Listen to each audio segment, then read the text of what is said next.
Good evening friends. आज मैं लेकर आई हूँ हमारे जो यूपी पीसीएस का हमारा एग्ज़ाम आने वाला है प्री वाला, और असिस्टेंट प्रोफेसर के लिए भी जो कुछ चीज़ें हैं बहुत ही इंपॉर्टेंट हैं। जैसे कि मैंने आपसे कहा था कि जो हमारी क्लास अभी हिस्ट्री की चल रही है, तो हिस्ट्री की क्लास में 18 जो हमारे मेरठ में यूपी में जहाँ जहाँ भी हमारे कांग्रेस के अधिवेशन है उनकी एक लिस्ट बना कर लाई हूँ। ज़रा आप नोट डाउन कर लीजिए। पहला मैं बोलती हूँ इन द ईयर 1888 जो जगह है इलाहाबाद, और उसके अध्यक्ष हैं जॉर्ज जूल, और पहली बार किसी अंग्रेज ने अध्यक्ष की। तो जो हमारे यूपी में सबसे पहले जो कांग्रेस का अधिवेशन होता है वो 1888 में होता है, in the year 1888। And George joule English man जो हैं वो उसके अध्यक्ष थे।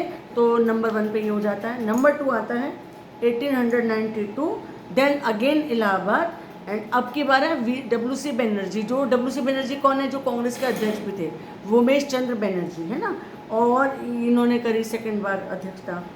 थर्ड हमारा से 1899, और इस बार लखनऊ प्रयागराज लखनऊ में इसके रमेश चंद्र दत्त RC दत्त ने इसकी अध्यक्षता की।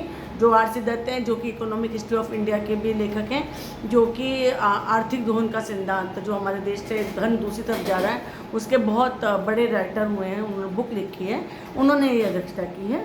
और इसके बाद हमारा 1905 का आ जाता है बनारस का। बनारस जो हमारा वाराणसी है, यहाँ पे जो हमारे गोपाल कृष्ण गोखले इसकी अध्यक्षता करते हैं। गोपाल कृष्ण गोखले कौन है? जो कि गांधी जी के भी गुरु थे। और इसमें क्या हुआ कि इसकी जो मुख्य एक मेन बात आती है कि गरम दल और नरम दल के बीच अध्यक्ष पद और प्रिंस ऑफ वेल्स के स्वागत प्रस्ताव को लेकर एक टकराव सा इसमें शुरू हो जाता है। तो ये वाली बात जो है ये 1905 के बनारस का अधिवेशन में होती है।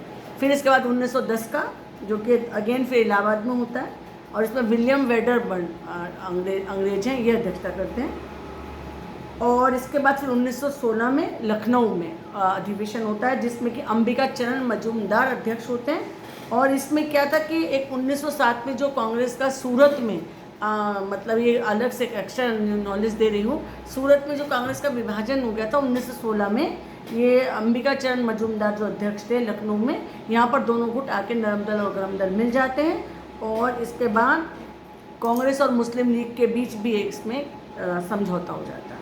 इसके बाद 1925 में फिर कानपुर में होता है। कानपुर में सरोजनी नायडू, जो हम जिसे अपनी नाइटिंगेल ऑफ इंडिया बोलते हैं, प्रथम भारतीय महिला अध्यक्ष, फर्स्ट इंडियन लेडी है। इससे पहले महिला अध्यक्ष हो चुकी हैं 1916 में एनी बेसेंट, लेकिन ये जो है कानपुर में 1925 में प्रथम भारतीय महिला अध्यक्ष होती हैं। 1936 में अगेन फिर लखनऊ है, जवाहरलाल नेहरू अध्यक्ष बनते हैं। और नेहरू ने पहली बार वैज्ञानिक और आर्थिक आदतों में साम्यवाद जो है उसकी व्याख्या की। और 1946 में हमारा जो मेरठ है, इसमें कांग्रेस का अधिवेशन होता है, और JB कृपलानी इसके अध्यक्ष बनते हैं। ये मैंने आपको ये बताया है कि कौन कौन कांग्रेस के अधिवेशन, कैसे कैसे कांग्रेस के अधिवेशन यूपी में हुए हैं। यूपी के एग्ज़ाम्स के, UPRO, UP PCS, इसके लिए ये इंपॉर्टेंट हो जाता है। इसकी आप एक लिस्ट बना लीजिए।